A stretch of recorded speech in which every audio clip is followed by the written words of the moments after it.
Now, something that is very important to pay attention to when video editing is figuring out the right balance between the levels of our interview audio and the natural sound of our B-roll. When you first bring in your B-roll, your natural sound might be a little too loud or distracting, and it might be hard to pay attention to the interview. You'll want to adjust your audio so that your interview can be clearly heard without completely muting the natural sound from your B-roll. So let's take a listen to our video and see where the natural sound might be a bit distracting.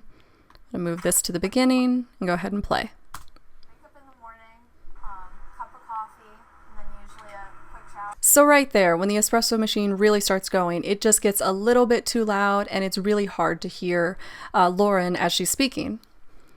So what we're going to want to do is adjust the audio for that natural sound, for that B-roll specifically, so that we can hear the interview in that spot. To adjust those, I'm first going to go to this wrench tool and then click Expand All Tracks. This will give me a better view of my waveform down here. I'm also going to rearrange my workspace a little to make my timeline window just a little bit easier to see. I still want to see my program window because this is a video, but I want to be able to see both A1 and V1, mostly because V1 is where my B-roll is. I can see here on the sound wave that it gets a little bit loud here, whereas Lauren is just kind of staying at her nice, even level. So using the selector tool, I'm going to grab this white line and just bring it down a bit. I don't want to bring it down to -0.00 because that's completely muting it. So just a little bit over that, maybe 12. And then I'm going to do the same for everything else.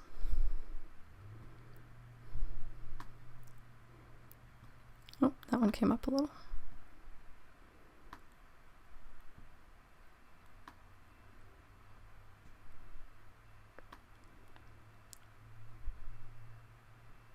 Again, I still want to be able to hear my natural sound. It is really what helps add dimension to my video, but I really need to hear Lauren clearly because our interview is what's driving the story.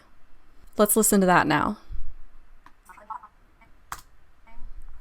Cup of coffee, and then usually a quick shower.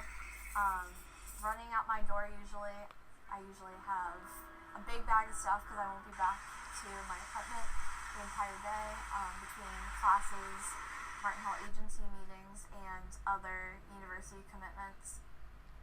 So that sounds pretty good. I'm able to hear her a lot more clearly, but I can still hear the espresso machine or the radio in the background, all of the nice natural sound that I want to hear.